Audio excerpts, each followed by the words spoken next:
नमस्कार दोस्तों, आज की वीडियो में आप सभी का स्वागत है। तो आज की वीडियो में हम देवउठी प्रबोधिनी एकादशी का महात्म्य जानेंगे। तो आइए जानते हैं।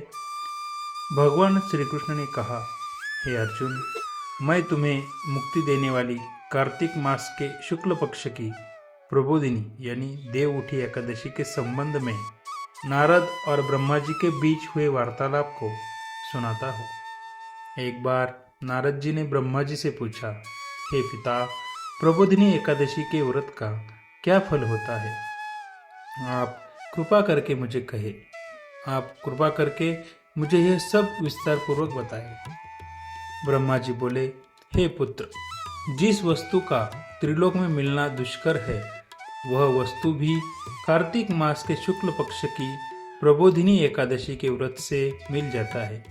इस व्रत के प्रभाव से पूर्व जन्म के किए हुए अनेक बुरे कर्म क्षण भर में नष्ट हो जाते हैं। हे पुत्र, जो मनुष्य श्रद्धापूर्वक इस दिन थोड़ा भी पुण्य करते हैं, उनका वह पुण्य पर्वत के समान अटल हो जाता है। उनके पितृ विष्णु लोक में जाते हैं। ब्रह्म हत्या आदि महान पाप भी प्रबोधिनी एकादशी के दिन रात्रि को जागरण करने से नष्ट हो जाते हैं। हे नारद, मनुष्य को भगवान की प्रसन्नता के लिए कार्तिक मास की इस एकादशी का व्रत अवश्य करना चाहिए। जो मनुष्य इस एकादशी व्रत को करता है, वह धनवान, योगी, तपस्वी तथा इंद्रियों को जीतने वाला होता है, क्योंकि एकादशी भगवान विष्णु को अत्यंत प्रिय है। इस एकादशी के दिन जो मनुष्य भगवान की प्राप्ति के लिए दान, तप, होम, यज्ञ, भगवान नाम जप भी परम यज्ञ है। यज्ञानाम जप यज्ञ अस्मि, यज्ञों में जप यज्ञ मेरा ही स्वरूप है आदि करते हैं, उन्हें अक्षय पुण्य मिलता है। इसलिए हे नारद, तुमको भी विधि पूर्वक विष्णु भगवान की पूजा करनी चाहिए। इस एकादशी के दिन मनुष्य को ब्रह्म मुहूर्त में उठकर व्रत का संकल्प लेना चाहिए और पूजा करनी चाहिए। रात्रि को भगवान के समीप गीत, नृत्य, कथा कीर्तन करते हुए रात्रि व्यतीत करनी चाहिए। प्रबोधिनी एकादशी के दिन पुष्प,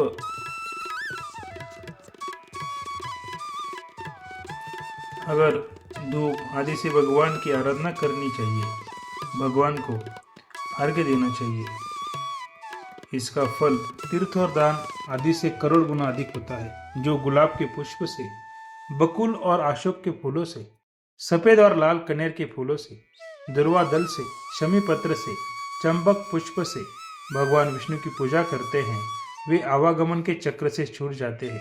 इस प्रकार रात्रि में भगवान की पूजा करके प्रातःकाल स्नान के पश्चात भगवान की प्रार्थना करते हुए गुरु की पूजा करनी चाहिए और सदाचारी व पवित्र ब्राह्मणों को दक्षिणा देकर अपने व्रत को छोड़ना चाहिए।